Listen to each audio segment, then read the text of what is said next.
Welcome back, students, to our online class of business studies. I hope you all are doing well and you all are enjoying your online classes and doing your work regularly on weekly basis for all the subjects. And I think this technological thing is helpful to you and it is very much helping you as we are explaining the topic very clearly to you. So, as you know, we are doing our chapter 2 forms of business organization, in which we are taking our private sector enterprises, in which today we will discuss our second. In last class, we have discussed the sole proprietorship and Hindu undivided family. So, we will continue with our private sector enterprises, in which we will discuss the partnership. So, as from the word it is clear, partner means in which there are more than two persons involved in any activity. So, partnership is a very popular form of business for small scale and medium scale business. As the size of the business grows, one person is not enough to carry on managerial activities. Therefore, two or more persons from partnership to carry on business. This form of business starts to overcome the problem of sole proprietorship. So, in this, the meaning is very clear to you that partnership is an voluntary association of two or more persons who agree to join, pursue a business activity, or to carry on some business activity jointly and share its profits and losses as they decide. Now, the definition according to Indian Partnership Act 1932. Partnership is the relation between two or more persons who have agreed to share the profits of the business carried on by all or any of them acting for all. So it clearly states that partnership is an association in which more than two persons are involved who agreed mutually to share the profits, even losses of the business, and it can be carried on by all or any one of them can act for all. It doesn't mean that all have to be the active one to do all the analysis of the business. Anyone can do for them. So now we will move to the features of partnership. As I told you earlier, features includes all demerits and merits of the organization. So first of all, we will discuss the features of partnership. The first one is two or more persons. There must be at least two or more persons to form a partnership. The maximum number of persons is 10 in the case of banking, and in a non-banking business they are 20.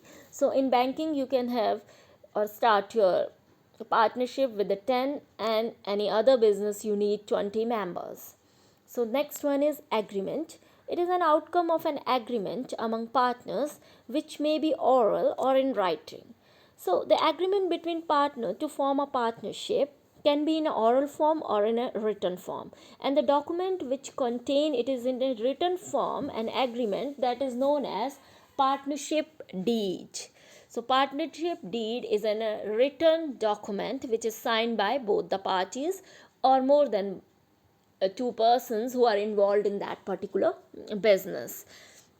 The next is lawful business. It can be formed only for the purpose of carrying on some lawful business, or you can say the partnership can be formed only for the purpose of carrying on business which is legal. Joint robbery or smuggling carried by two or more persons cannot be considered a partnership, means it should be void in the law. So next one is decision making and control. Every partner has a right to participate in management and decision making of the organizations. So every partner has a right to take the decision for the company. So we move to our next point, unlimited liabilities. Partners have unlimited liabilities. Unlimited liability means which includes your professional or as well as your personal property. Means if you are unable to clear your all debts, then your personal property is also on risk. Then mutual agency. Every partner is an employed agent of the other partners and of the firm. Every partner is liable for acts performed by other partners on behalf of the firm. So it is a mutual agency where every partner is the owner as well as an agent of firm and other partners. So every partner is entitled to take part in management and enter into contract with outsiders. The contract signed by one person is binding on the other partner. So in this way, they can carried on by all the partners, or anyone can act on behalf of all the partners. Then, lack of continuity. Firm existence is affected by the death and insolvency of any of its partner. It suffers from lack of continuity. There is a risk in the continuity procedure, because as one of the partner died or one of the partner come into the contract, then you have to discontinue your business activity. Now we will move to the merits of partnership. First of all, ease of formation and closure. It can be easily formed, only an agreement among the partners is required. It is very easy to form. If you want to sign an agreement, you can sign. Even registration of partnership is not compulsory according to the Partnership Act. Larger financial resources. In partnership firm, all the partners contribute some amount of capital. As a result, the financial resources of partnership firm are larger than the sole proprietorship firm or joint Hindu family business. Then next is balanced decision. As decisions are taken jointly by partner after consulting each other, means anyone can't take decision. He has to take the permission of the other partner or other person, those who are involved in that business activity. Sharing of risk. Then risk sharing is also be the part of this. In the partnership firm, all the partners share the risk in the same ratio as they share the profit. The sharing of risk motivate partners to undertake the riskier projects and earn more profit. Secrecy. Secrecy can be easily maintained about business affairs, as they are not required to publish their accounts or to file any report to the government. Now we will move to the demerits or limitations of the partnership. Limited resources. There is a restriction on the number of partners, and hence capital contributed by them is also limited. The next one is unlimited liability. The liability of partner is unlimited and they are liable individually as well as jointly. So the liabilities, in the case of losses, the partners will not only lose their business property, but creditors can claim over their personal properties also to get their accounts settled. Lack of continuity. Partnership comes to an end with the death, retirement, insolvency of any of the partner involved in that business activity. Lack of public confidence. Partnership firms are not required to publish their reports and accounts, thus they lack public confidence. So people do not have trust in their dealings. Now we will move to the types of partners. So the types of partnership based on the liabilities of member. The first one is a journal partner or journal partnership. Such a partner takes active part in the management of the firm. The partnership in which liabilities of all members is unlimited is known as journal partnership, which means if the assets of the firms are not enough, then creditors can settle their accounts by having claim over the personal property of the partners. Each partner of journal partnership firm can actively participate in the activities of the firm. In India, all partnerships are journal partnership firms. Next one is sleeping partner. Sleeping partner are the partner who does not participate in the management of the firm. These partners are bound by the activities of other active partners.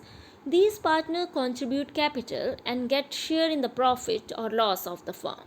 The liability of sleeping partner is unlimited. Secret partner. These partners are ones whose association or relation with the firm is not known to outsider.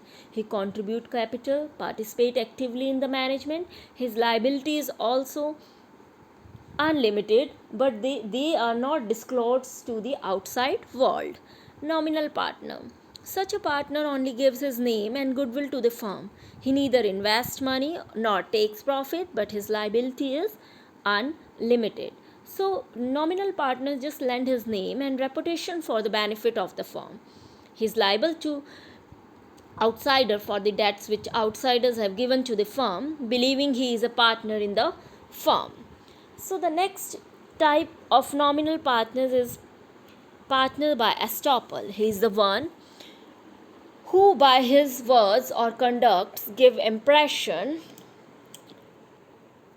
to the outside world that he is a partner of the firm, whereas actually he is not. His liability is unlimited toward the third party who has entered into dealing with the firm on the basis of his presenceness. Then, partners by holding out. He is the one who is falsely declared partner of the firm, whereas actually he is not. And even after becoming aware of it, he does not deny it.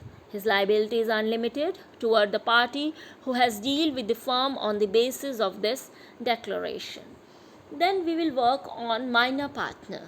A minor partner is a person who has not attained the age of 18 years. Since a minor is not capable of enlarging into a valid agreement, he cannot become a partner of the firm. However, a minor can be admitted to the benefits of an existing partnership firm with the mutual consents of all other partners.